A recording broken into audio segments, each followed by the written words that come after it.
kita selesaikan lebih cepat lebih baik ya. Oke. Apa yang kalian tahu tentang gangguan body image atau citra tubuh? Ya, yang kalian tahu tentang gangguan citra tubuh, apa body image? Ya, siapa yang mau ini?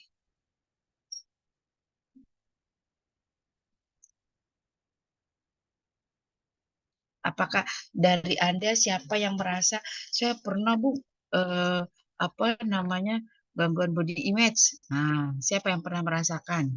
Apa aja boleh pengalaman dari Anda dari gangguan body image, apa yang timbul masalah apa yang timbul pada pasien dengan gangguan body image? Atau kalian lah yang merasakan pernah ada gangguan body image yang kalian rasakan apa? Ayo, siapa?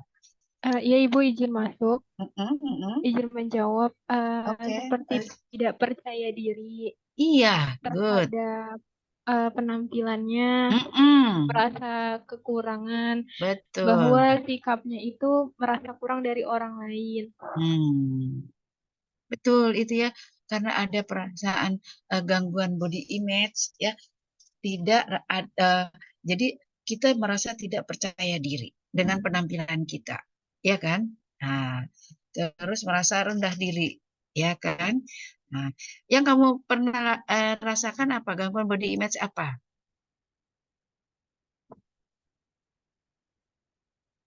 Ayo, oke, nggak ada ya. Seperti nih pada remaja sering jerawatnya pada timbul, ya kan? Jerawatnya muncul. Oh, satu dua mentung banyak ya. Nah, akhirnya dia merasa ya aku banyak jerawatnya, ya aku gini baru yang kalau yang perempuan aja baru satu aja udah ribut, ya kan? Nah, terus ada juga yang banyak, ya kan? Karena apa namanya merasa tidak percaya diri atau pada remaja yang gendut atau remaja yang kurus, ya kan? Itu baru hal yang kecil, ya. Atau yang ada yang diamputasi ya tangannya, ada yang bekas luka operasi ya, apa terus apa eh, timbul bercak atau ada yang hitam, ada yang merasa apa namanya rambutnya tipis. Nah, ya, saya tidak percaya diri untuk tampil. Saya tidak percaya diri untuk bergaul dengan yang lain. Ih, saya apa namanya bau badan aja misalnya, ya, dan bau badan, ya. Anda merasa tidak percaya diri untuk interaksi dengan yang lain, ya. Nah, gangguan body image itu ya masing-masing tergantung. Ada yang jerawatnya banyak, apa ada yang gangguan body image yang lain yang tadi Ibu sebutkan, tapi dia pede-pede aja kok berinteraksi ya. Ibu pernah melakukan penelitian di SMA pada remaja. Orang-orang yang gendut itu ibu yang panggil ibu yang orang-orang yang gendut-gendut aja. Ibu tanyakan dia tidak merasa rendah diri. Wah, banyak Bu. Ini kan berarti sehat Bu. Nah, banyak juga Bu orang yang gendut itu sukses. Ya. Nah, eh, apa namanya? Karena dukungannya yang bagus, supportnya yang bagus, seseorang menjadi lebih pede. Tetapi kalau yang udah gendut, diejek-ejek, udah jerawatan, dijauhin, udah hitam, apa, dibully misalnya, itu yang membuat seseorang menjadi gangguan body image. Ya, iya lu hitam lu jelek lu ini nih. Iya lu kurus lu, iya lu gendut lu. Itu ya membuat seseorang menjadi gangguan body image. Tapi gangguan body image dengan dukungan yang kuat, teman-temannya nggak mengejek, nggak membuli, dia punya percaya diri, dia tidak menjadi masalah dalam pergaulan. Oke. Nah, jadi itu tergantung konsep dirinya seseorang. bagaimana melihat dirinya sendiri, melihat masalahnya dia sendiri. Nah, itu tergantung pada konsep diri. Makanya sebelum masuk itu kita masuk ke konsep diri. Ya, kita masing-masing punya konsep dirinya yang gimana nih? Konsep dirinya kuat apa enggak? Apa sih konsep diri? Konsep diri adalah semua ide-ide, pikiran, perasaan, dan keyakinan yang kuat yang membentuk pengetahuan individu terhadap dirinya, ya, yang mempengaruhi hubungan dengan orang lain. Tadi bilang apa namanya, kurus, ya biarinlah kurus, aku tapi sehat, kurus tapi cantik, kurus tapi menarik. Nah, itu yang ada ide-ide yang ada di pikiran dan perasaan individu itu sehingga membuat konsepnya kuat. Ya kan? Misalnya yang remaja misalnya dengan jerawat ya. Kalau konsepnya dirinya kuat, nah ini kan wajar. Apa remaja itu masa pertumbuhan, masa pubertas. Oh ini jerawat, ini gampang disembuhin aja. Nggak jadi masalah. Tapi kalau yang ya lu jelek banget lu udah jerawatan lu ini lu hitam jelek jerawatan lagi. Nah, itu yang membuat seseorang menjadi rendah diri. Ya kan? Jadi semua tergantung pada konsep dirinya. Ya, apabila konsep dirinya itu kuat, ya, di mana konsep diri itu adalah ide-ide, pikiran, perasaan, dan keyakinan yang kuat yang membentuk pengetahuan individu terhadap dirinya, ya, dan akan mempengaruhi hubungan dengan orang lain. Oke, paham? Nah, faktor yang mempengaruhi konsep diri itu lingkungan. Nah, lingkungan fisik dan psikologis, ya. Lingkungan fisik adalah sarana yang dapat menunjang perkembangan konsep diri, sedangkan lingkungan psikologis adalah lingkungan yang dapat menunjang kenyamanan dan perbaikan psikologis yang dapat mempengaruhi perkembangan konsep diri. Tadi lingkungan, ya. Lingkungan apa namanya kita, di mana orang-orangnya mensupport kita nggak akan jadi apa namanya rendah diri, konsep dirinya menjadi kuat, ya. Terus apa namanya, kalau lingkungannya tadi mencemooh, membuli, akhirnya menjadi seseorang menjadi gangguan body image. Iya ya, saya begini. Iya ya, saya begini, gitu lah ya. Nah, selain lingkungan adalah pengalaman masa lalu. Adanya umpan balik dari orang-orang penting, situasi stresor sebelumnya, penghargaan diri dan pengalaman sukses atau gagal, ini ya berkaitan dengan masalah stresor yang ada di individu, begitu juga usia sakit yang diderita atau trauma, ini dapat mempengaruhi perkembangan konsep diri. Ya, jadi pengalaman masa lalu ya tentang apa namanya dulu sering dibully ya, pernah gagal ya atau sukses, itu akan mempengaruhi perkembangan konsep diri seseorang.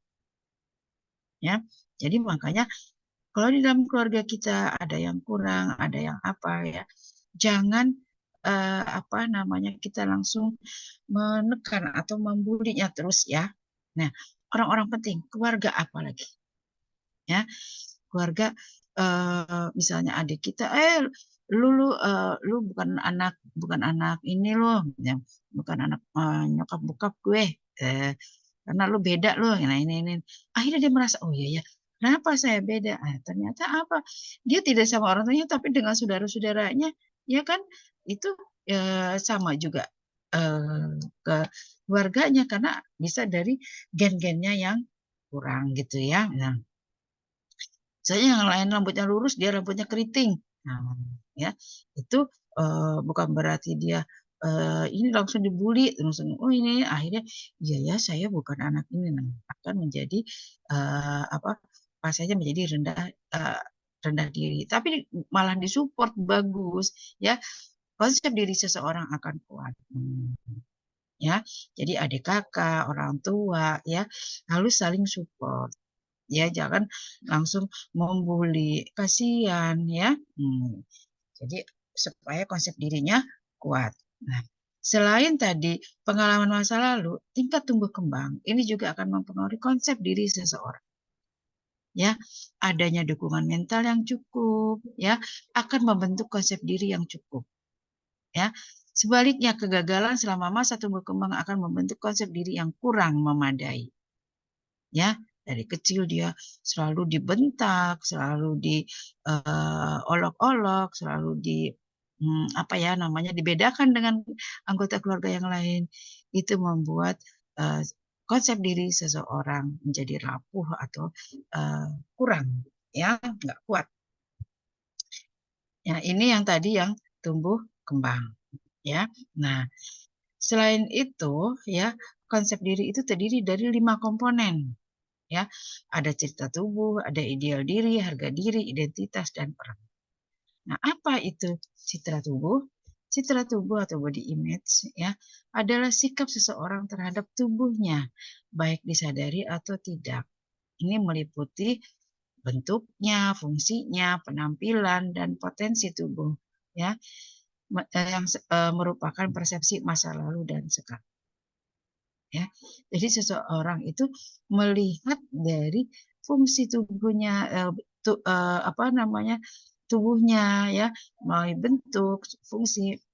Ini tangan tangan kita normal enggak? Kalau ada yang ini, dia merasa rendah diri, merasa aku malu dilihatin tanganku begini, tanganku bengkok, gitu ya, misalnya, ya. Ya, jadi akan berpengaruh kepada perilaku. Dia akan misalnya menutupi, ya, menutupi bagian tubuh yang kurang, ya. Citra tubuh ini berhubungan erat dengan kepribadian, pandangan yang realistis terhadap diri, menerima dan menyukai bagian tubuhnya akan mengurangi rasa cemas dan meningkatkan harga diri. Ya, pandangan yang realistis terhadap diri untuk menerima dan menyukai bagian tubuhnya ini akan mengurangi rasa cemas dan meningkatkan harga diri. Ya, malah saking pedenya kadang-kadang suka menonjolkan apa yang menjadi kebanggaannya, ya. Misalnya apa sih menonjolkan? Ya, misalnya apalah gitu ya. Bagian tubuhnya misalnya apa ya? Badannya yang mulus, akhirnya dia senangnya pakai baju-baju yang seksi, nah, misalnya, yang memperlihatkan bentuk tubuhnya, itu menonjolkan, ya. Tapi kalau dia ada yang apa namanya, yang malu untuk dilihat gangguan citra tubuh, dia justru menutupi. Nah, gangguan citra tubuh adalah perasaan tidak puas terhadap perubahan struktur, bentuk, dan fungsi tubuh karena tidak sesuai dengan yang diinginkan. Ya, misalnya, ya, apa? Yang tidak diinginkan apa? Ayo, ada yang bisa memberikan contoh? Yo, siapa? Gangguan citra tubuh adalah perasaan tidak puas terhadap perubahan struktur, bentuk, dan fungsi tubuh karena tidak sesuai dengan yang diinginkan. Sehingga dia menutupi yang menjadi kekurangannya dia. Ada yang berpengalaman? Ya, misalnya gini, rambut Anda tipis, ya kan? Udah gitu kelihatan nih kulit kepalanya botak, istilahnya pitak ya. Akhirnya udah pakai ini aja, pakai jilbab aja biar ketutup, ya.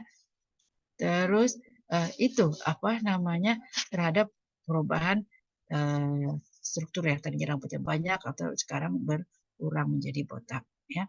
Fungsi tubuhnya, ya, yang tadinya dia tangannya bagus, tetapi karena ada luka bakar, akhirnya tangannya jadi ada apa namanya skatrik ya, apa lengket atau putih-putih yang berkerut-kerut.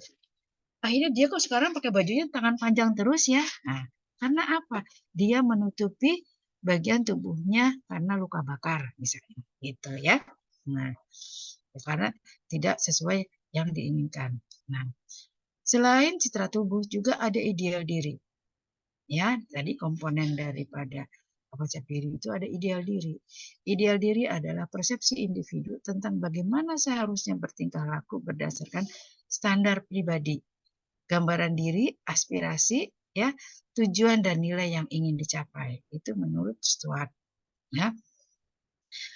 Juga menurut lihat bahwa ideal diri itu hendaknya ditetapkan tidak terlalu tinggi, tetapi masih lebih tinggi dari kemampuan agar tetap menjadi pendorong.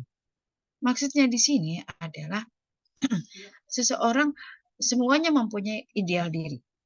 Saya adalah mahasiswa Poltekkes, perawat Poltekkes, ya.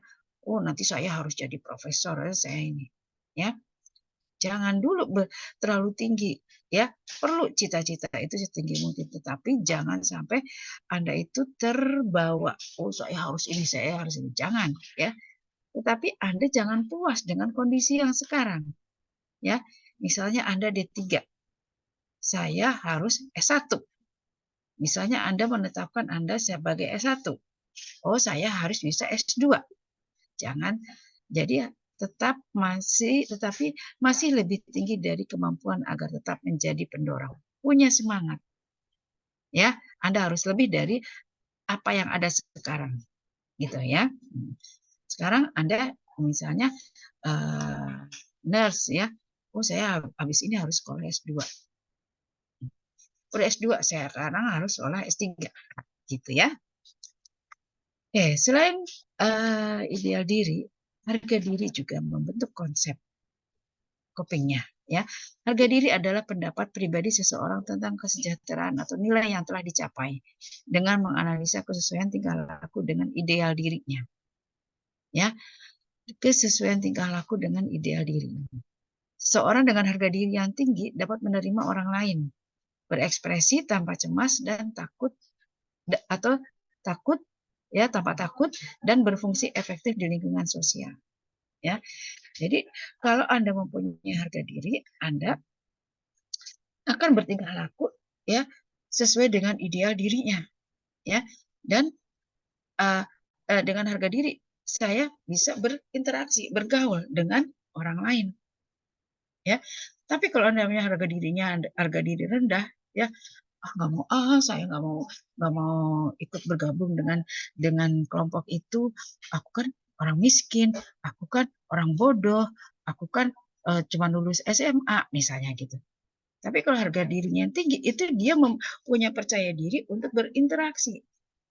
Oke, saya hanya lulusan D3, tapi dengan keterampilan saya bisa berinteraksi dengan yang S1, S2. Saya bisa nyambung. Ya, di situ. Tapi bukan berarti tidak terlalu tinggi, ya. Jangan harga diri itu jangan yang terlalu tinggi yang akan membuat jadi gangguan juga menjadi waham kan ya. Jadi harus sesuai dengan ideal diri Anda yang ada, nilai diri juga ya. Tadi harga diri ini udah, ini harga diri ya. Oke, ya. Selain harga diri, ya ini harga diri juga. Harga diri diperoleh dari diri sendiri dan orang lain. Maksudnya apa? Diri sendiri dan orang lain. Kita punya harga diri, tapi orang lain tidak menghargai. Harga diri kita gimana? Ya kan? Kita menjadi harga diri rendah. Nah, orang lain juga harus mendukung. Ya, menerima kita, menghargai kita, ya, sehingga harga diri kita juga tinggi, kuat, ya. Punya harga diri yang tinggi tapi orang lainnya mencemooh, membuli. Nah, itu apa namanya? Jadi harga diri kita menjadi rendah, ya. Aspek utama adalah dicintai dan menerima penghargaan dari orang. Ya. Kita juga kalau di apa namanya? Merasa orang nggak menerima kita, ya kan, orang-orang kita juga akhirnya bisa menjadi amuk, bisa jadi marah. Ini kenapa ini bisa gitu ya. Ini harga diri diperoleh dari diri sendiri dan orang lain tentunya ya. Orang lain menghargai kita ya, yang tadinya kita merasa minder, merasa apa, tetapi orang lain menghargai kita, mengakui kita, kepercayaan kita tentang kemampuan kita menjadi oh ya, orang-orang percaya diri pada saya, berarti saya bisa, saya mampu begitu ya. Harga diri rendah ini dapat berupa mengkritik diri sendiri, perasaan tidak mampu, rasa bersalah, mudah tersinggung, gangguan berhubungan, dan merusak diri. Ini ciri-ciri dari harga diri rendah. Ada di antara kalian yang merasa ini mengkritik diri sendiri, iya saya bodoh, iya saya jelek, iya saya nggak bisa. Enggak ya, semuanya Ibu percaya konsep diri kalian semuanya bagus. Nah, Anda belajar nih sekarang, oh saya tuh harus begini, begini, begini. Ya, Anda akan lebih kuat lagi konsep dirinya. Ya, akan lebih percaya diri. Ya, Anda belajar, oh saya kurangnya di sini, oh saya harus begini, begini. Ya, di mana Anda berada, Anda harus bisa menyesuaikan sehingga Anda bisa bersosialisasi dengan lingkungan. Ya, kita bisa diterima di lingkungan kita. Sebentar ya.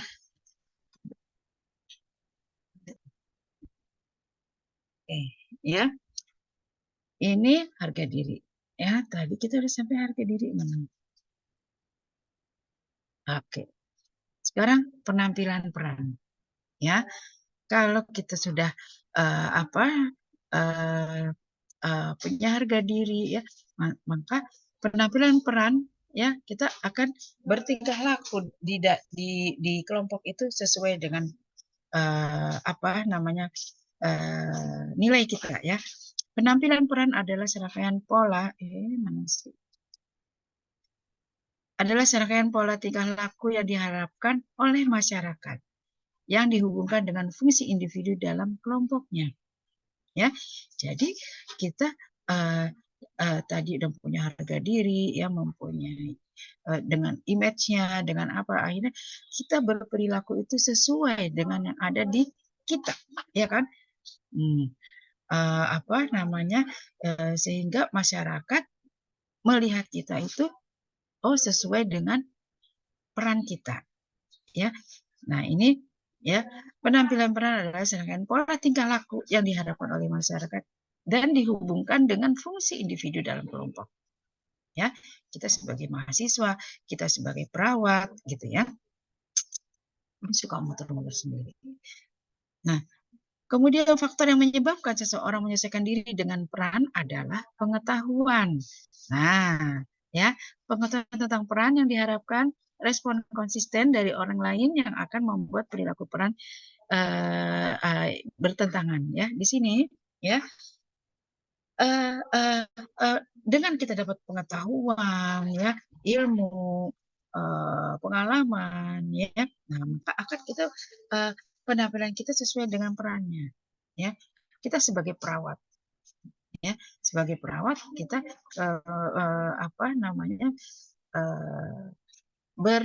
berperilaku sesuai dengan apa yang kita dapatkan.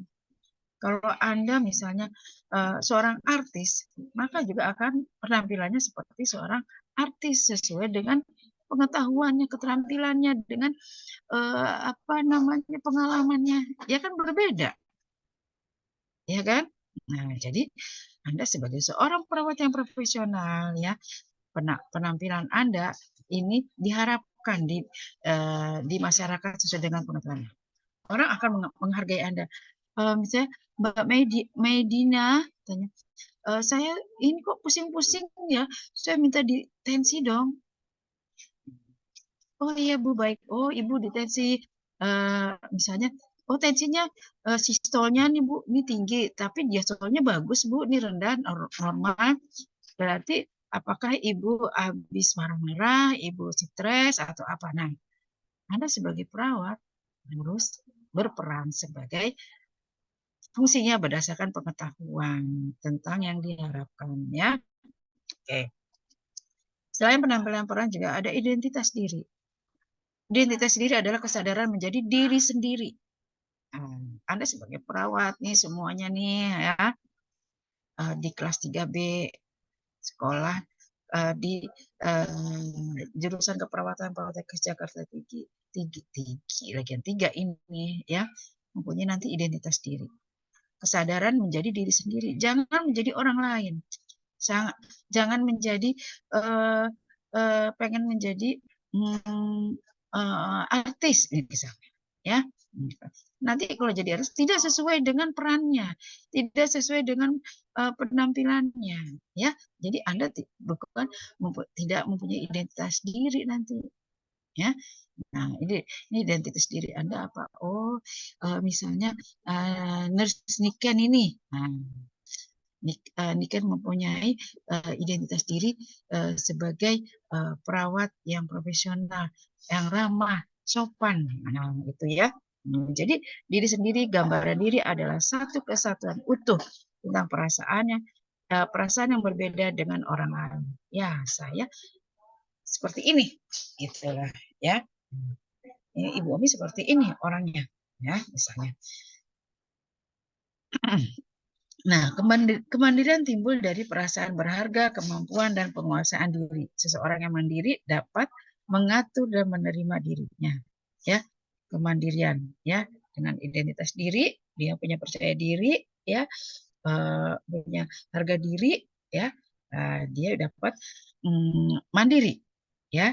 Jadi seseorang dengan kepribadian yang sehat, nah menjadi individu yang sehat itu mempunyai gambaran tubuh yang positif dan tepat, mempunyai ideal diri yang realistik, ya, ideal dirinya yang realistik.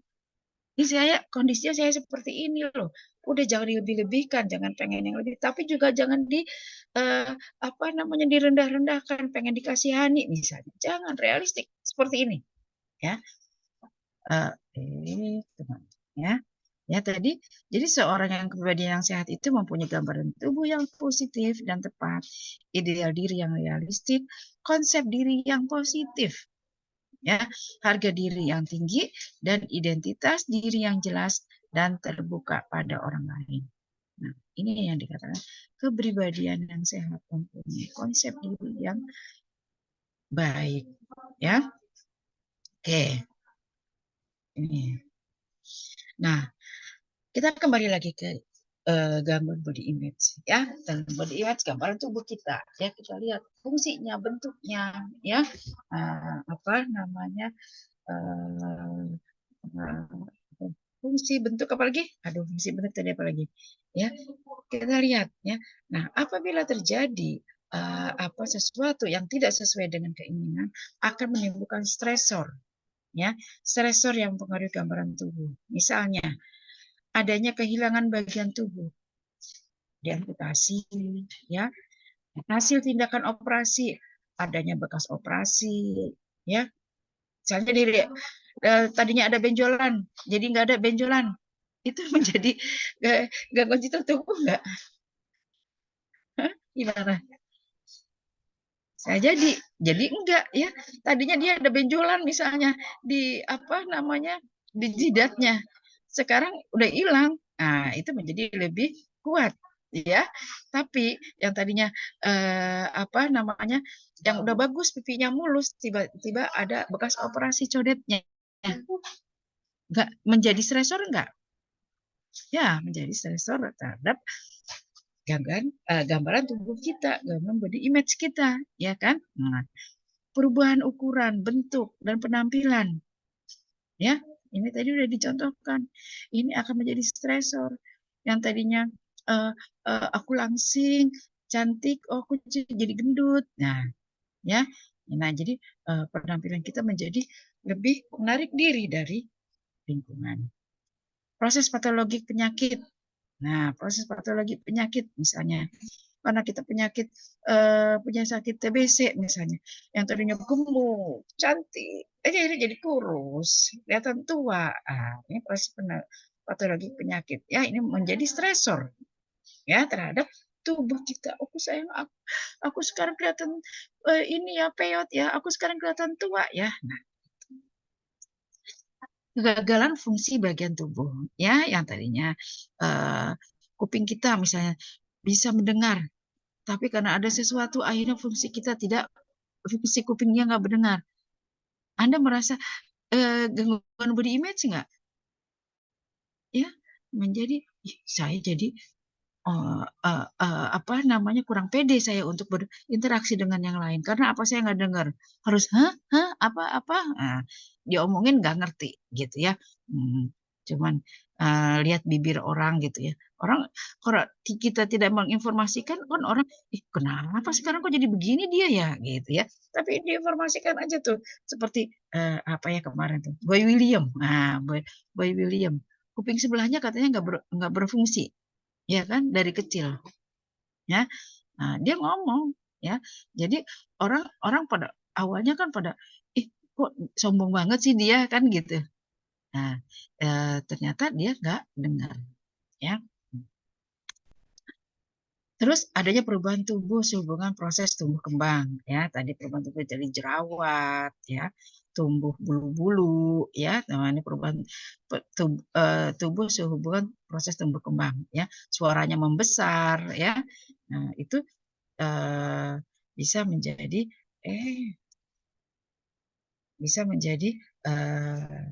gangguan body image. Jadi dia ya remaja gitu ya, anak SMA ya, ngomongnya berubah, akhirnya dia dikatain, suaranya kok begitu sih, akhirnya dia jadi diem, malu gitu ya. Kemudian prosedur pengobatan seperti radiasi, transplantasi, ini juga dapat mempengaruhi gambaran tubuh seseorang atau gangguan body image. Ya, oke, ini ya faktor yang mempengaruhi derajat ancaman terhadap gambaran tubuh seseorang ya. Faktor yang mempengaruhi derajat ancaman seseorang ya tadi karena konsep dirinya kuat atau tidak kuat atau rendah, ini tergantung gimana menjadi ancaman pada gangguan body image tadi ya. Kalau konsepnya kuat ya, dia memandang artis stresor gangguan body image itu menjadi hal yang biasa, apa ini cuman sebentar nanti juga enggak. Nah, artis stresor bagi individu. Seseorang ada masalah sedikit yang konsep dirinya kuat tidak menjadi masalah, tetapi kalau yang rendah gitu ya, dikatain ada jerawat ya, dia jadi aduh gimana nih, aku jadi jelek nih karena jerawatnya banyak ini. Tapi konsep dirinya bagus. Jadi bagaimana individu itu mengambil suatu masalah menjadi stresor, yang membuat stresor itu diartikan oleh seorang individu. Gitu. Oke? Paham ya? Oke. Tingkat pola adaptasi yang terganggu. Ya.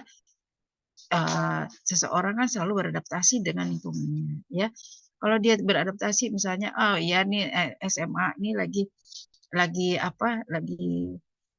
masa-masanya untuk jerawat, masa-masanya untuk tumbuh kembang ya, dia melihat lingkungannya, dia bisa menyatu, dia nggak jadi masalah ya. Tapi kalau adaptasinya dia kurang, itu yang bermasalah.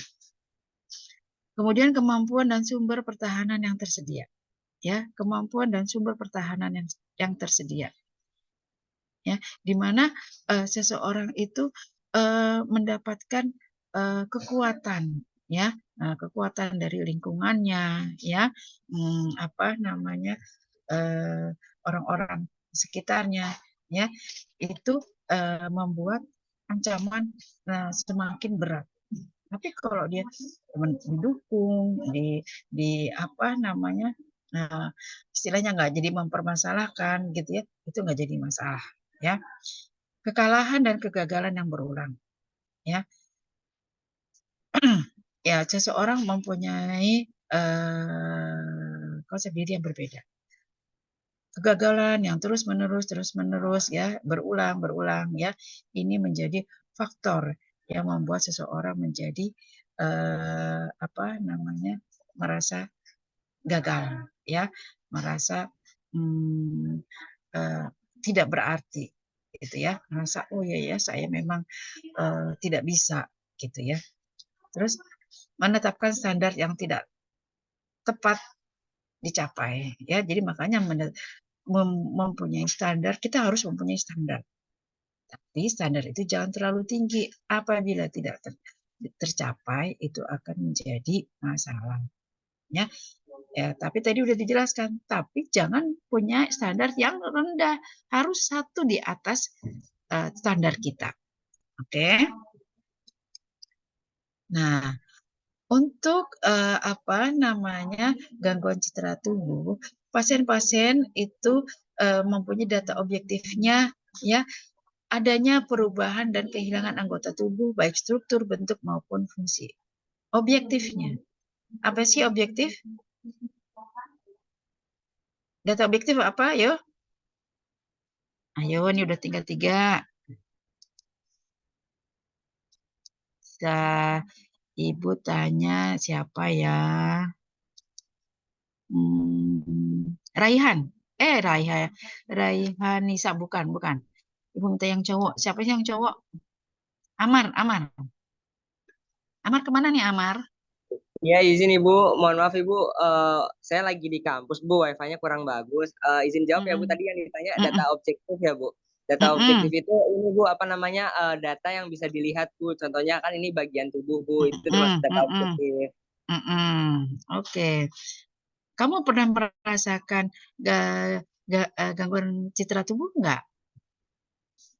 Pernah Ibu. Apa? Jadi gini Bu, waktu itu saya kan pas SD ya jatuh Bu. Nah itu gigi saya patah Bu. Nah itu kan giginya kan udah gigi dewasa ya Bu. Jadi setengah gitu. Nah di situ saya ya malu lah ya Bu. Jadinya saya jarang ngobrol, tetap ngobrol tapi nggak terlalu sering ngobrol, nggak sering ketawa. Karena mulutnya takut terbuka, kelihatan giginya. Iya bener Bu. Masalahnya Nah, bagian itu. depan kan ya Bu kelihatan banget Oke, gitu. betul. Ya, itu pengalaman yang menarik tuh kan, Amar ya, bener. Itu contoh gangguan citra tubuh itu. Ya, gigi depannya patah atau gigi depannya ompong lah. Ya, dia mau nyengir aja, mau ketawa, mau ngomong, malu. Ya, jadi akhirnya dia jarang untuk ngobrol atau paling-paling dia senyum. Kalau ketawa dia takut. Begitu ya, Amar ya? Oke. Iya betul Bu. Oke, itu ya. Itu yang dikatakan gangguan citra tubuh. Ya, pada ada sesuatu di dalam tubuhnya ya yang tidak sesuai ya. Pengennya sih giginya bagus ya. Pasti akan senyum terus ya, dilihatin giginya gitu ya. Oke. Nah, tadi seperti Amar ya, kalau dia ada yang kurang ya, pasti pasien menolak melihat bagian tubuhnya ya. Udah gitu menolak menyentuh bagian tubuhnya ya.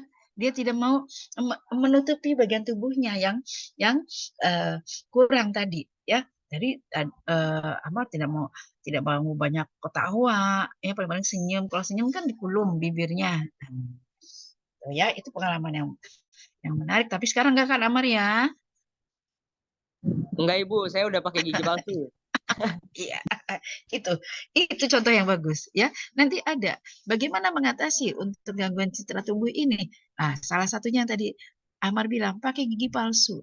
Nah, ntar kalau ada tangannya nggak punya tangan, pakai protese tangan palsu. Nggak punya kaki, pakai protese kaki palsu. Gitu. Oke, good. Tuh, contoh yang bagus. Oke ya. Tadi pasien menolak melihat bagian tubuhnya, pasien menolak menyentuh bagian tubuhnya. Aktivitas pasien pasti akan menurun atau berkurang. Itu data objektif. Data subjektifnya ya, itu adalah data yang diungkapkan pasien. Ya, yang diungkapkan pasien di sini seperti perubahan anggota tubuh saat ini, anggota tubuhnya yang tidak berfungsi, interaksi dengan orang lain, ya. Terus pasien mengungkapkan perasaan tidak berdaya, tidak berharga, dan keputusasaan. Pasien mengungkapkan keinginan yang terlalu tinggi terhadap bagian tubuhnya yang terganggu. Pasien sering mengatakan kehilangan. Pasien merasa asing terhadap bagian tubuhnya yang hilang. Itu data subjektif. Oke, ya. Nah, untuk diagnosanya, ya, pasien mampu mengidentifikasi citra tubuh, ya. Mengidentifikasi citra tubuhnya apa? Nah, ya, kan apa namanya? Anda udah belajar jiwa belum ya? kalau udah belajar jiwa ya, bagian tubuh mana yang Anda paling sukai? Oh, saya sukanya mata karena mata saya bagus katanya, bulat gitu ya. Apa yang kamu nggak suka? Oh, saya nggak suka mulut saya. Kenapa? Oh, mulut saya agak lebar. Jadi saya lebih suka pakai masker misalnya gitu ya.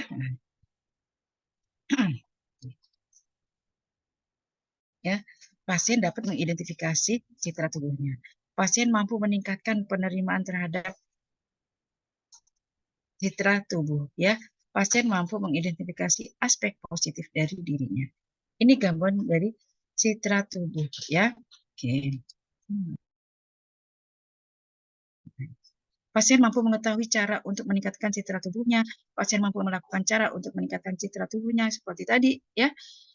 Kalau giginya yang hilang, yang tidak mungkin untuk tumbuh lagi, pakai gigi palsu. Kalau kupingnya yang tidak mendengar, pakai alat pendengar. Ya, sekarang alat pendengar udah nggak begitu gede-gede. Kalau zaman dulu tahun berapa gitu ya, untuk alat pendengar itu gede banget. Sekarang bisa kecil, nggak kelihatan. Ya, kita kadang-kadang kita nggak tahu kalau dia nggak bisa dengar. Tapi kalau dibuka misalnya ya rambutnya atau jilbabnya, oh dia ternyata memakai alat bantu dengar. Kemudian pasien mampu berinteraksi dengan orang lain tanpa terganggu, ya. Diharapkan nanti pasien dengan gangguan citra tubuh itu dapat berinteraksi tanpa ada gangguan, ya. Oke. Ini ya. Tindakan keperawatan, ya tentunya kita diskusikan ya tentang persepsi pasien, ya tentang citra tubuhnya, ya dahulu dan saat ini, perasaannya dan harapan terhadap citra tubuhnya, ya. Nah, nanti kalau Anda di apa namanya sebenarnya di rumah sakit kita nggak ada praktek psikologi ya, tapi nanti kita titipkan ke KMB bahwa dalam mengkaji pasien-pasien dengan misalnya pasien ini kita tanyakan pasien tentang persepsi tentang citra tubuhnya, yang kalau yang ada ya misalnya dengan pasien dengan operasi amputasi, pasien dengan apa namanya misalnya ada kanker rahim kan diangkat tuh, itu apa namanya seseorang bisa merasakan gangguan citra tubuh, kehilangan. Ya, sekarang saya tidak ada artinya sebagai perempuan. Sekarang saya nanti saya bagaimana ya. Nah, itu bisa masuk gangguan citra tubuh ya. Nanti kalau Anda masuk misalnya ke maternitas ya atau ke apa itu bisa dikaji psikososialnya ya. Ada rasa kehilangan, rasa kecemasan dan gangguan citra tubuh. Ya, oke. Ini tindakan bantu pasien untuk meningkatkan fungsi bagian tubuhnya yang terganggu. Ajarkan pasien untuk meningkatkan citra tubuh tadi dengan menggunakan protesis, dengan kosmetik atau alat sesegera mungkin. Motivasi pasien untuk melakukan aktivitas yang mengarah kepada pembentukan tubuh yang ideal, ya. Kemudian lakukan interaksi secara bertahap, ya, dengan cara tadi dengan 1 orang, 2 orang ya, disusun jadwal ya, motivasi pasien ya, motivasi pasien untuk mengunjungi teman ya, beri pujian terhadap keberhasilan pasien ya, jangan suka malas untuk memberikan pujian, karena pada dasarnya seseorang itu sangat bangga dengan pujiannya. Bilang, ternyata kamu hebat ya, bisa masak ini, diam-diam hebat juga bisa masak. Cuman begitu aja, dia bangga, hebat dong saya bisa masak. Ternyata kamu bisa loh, nyanyi.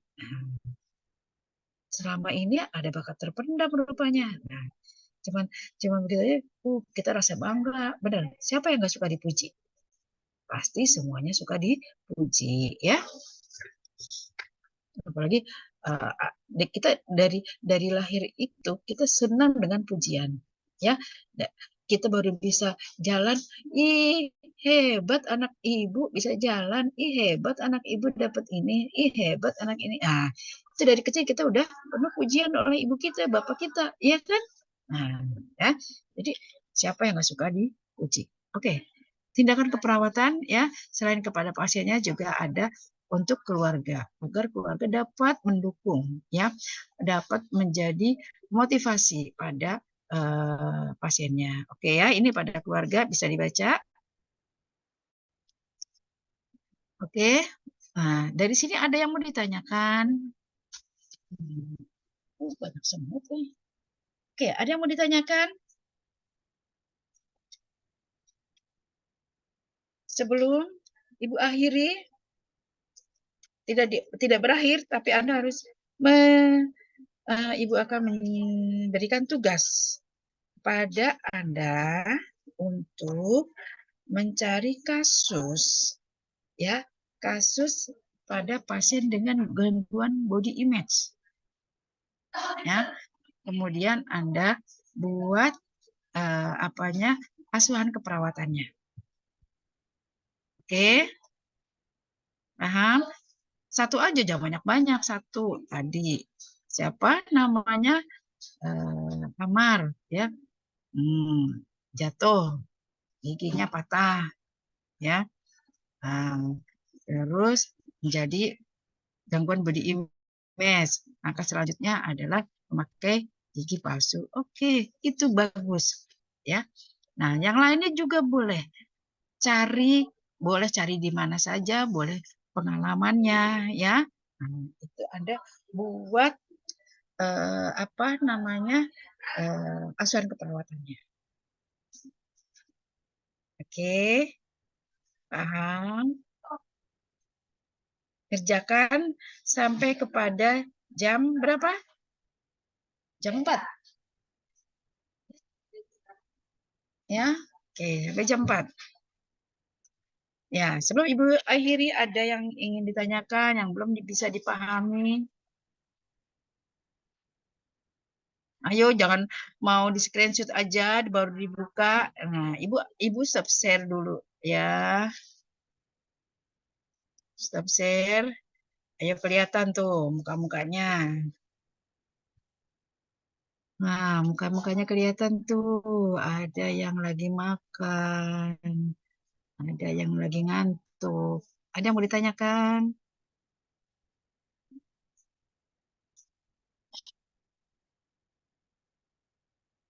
Yuk, ada yang mau ditanyakan? Apa sudah cukup? Ibu izin tanya, Bu. Iya, aman. Ya, izin tanya, Bu, buat tugas tadi itu membuat askep kan ya, Bu? Nah, itu dari pengkajian gitu atau gimana ya, Bu? Lengkap, Bu? Iya, bikin kasusnya dulu. Ya, contoh kasus, kemudian apa datanya, data subjektif objektif, begitu tindakannya apa, gitu loh. Ya Oh kan? ya, baik, Bu. Terima kasih, Bu. Oke, gitu. Siapa lagi yang mau bertanya?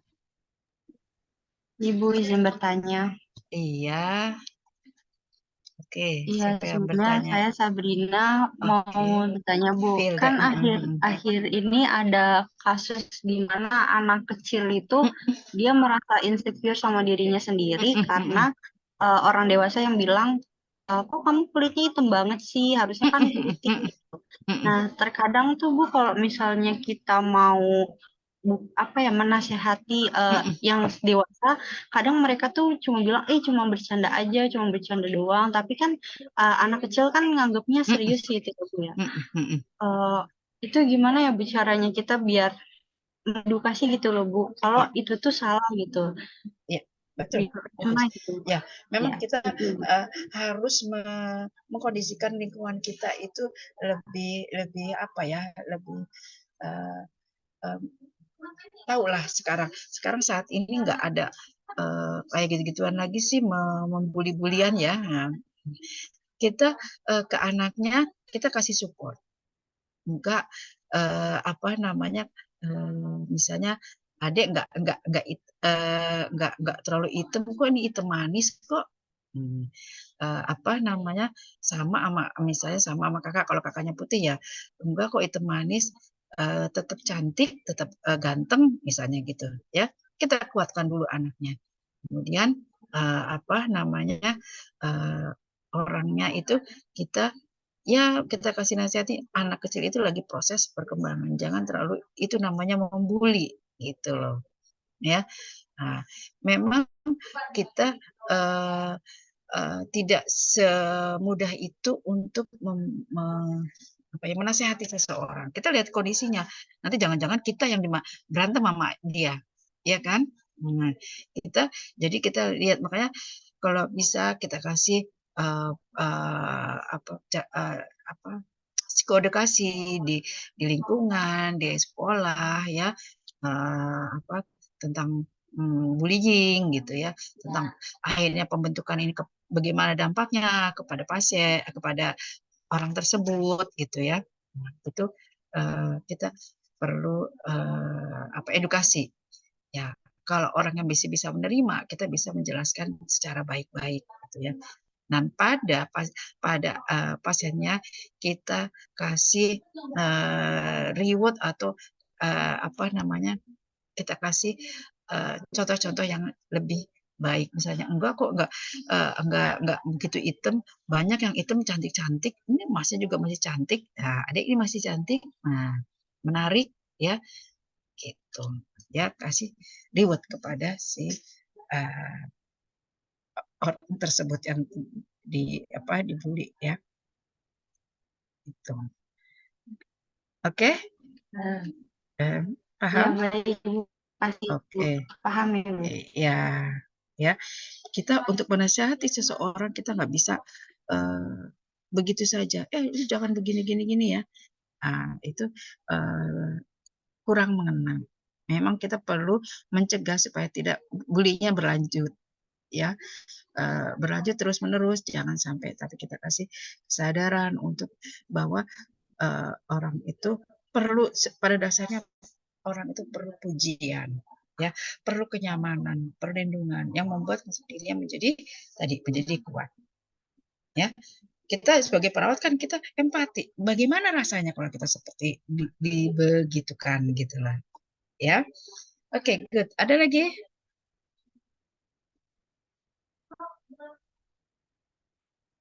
Ronaldo mau nanya? Ada yang mau ditanyakan? Terus Rival mau nanya nggak Rival?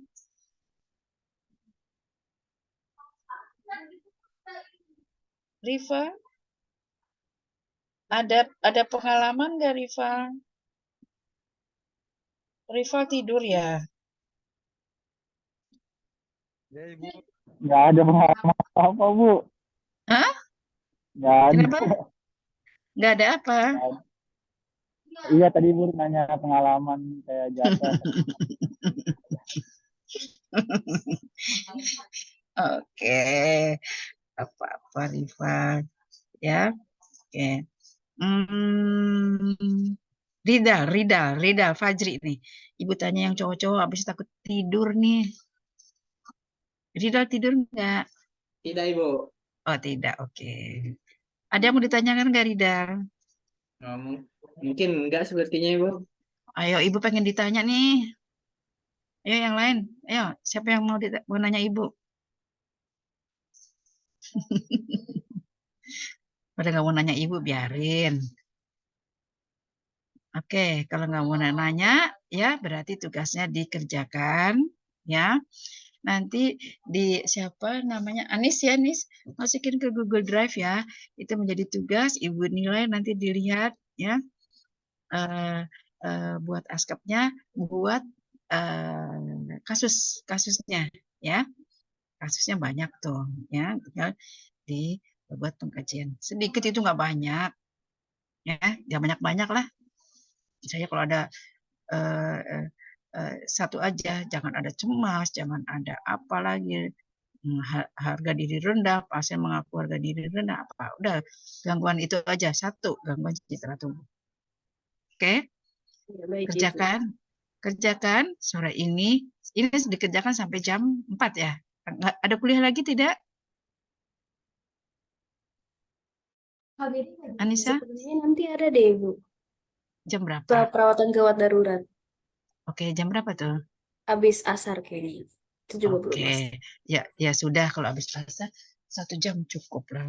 Ya, kerjakan ya semuanya ya. Seperti kelas A dan RKI sudah membuat. Nah, sekarang 3B. Ya. Oke, kelihatannya kalau Anda membuat itu jadi Anda tahu ke pasien itu nanti, oh pasien dengan keluhan seperti ini harusnya digimanain sih. Gitu ya. Oke, good. Semuanya Ibu akhiri. Assalamualaikum. Ibu, izin screenshot dulu, Ibu. Oh iya, Sebentar. screenshot. Dila tolong bantu ya, Dila. Ya, baik, Ayo ya, teman-teman. Amar, buka. Rival, buka. Ayo. Mau difoto aja keluar semuanya. Nah. Oke, tuh. Semuanya Baik, udah kelihatan. Oke, silakan. untuk slide pertama.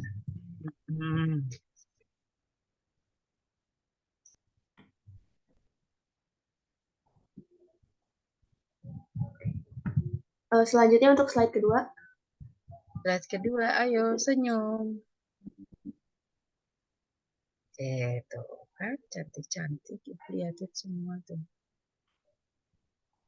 Oke, sudah.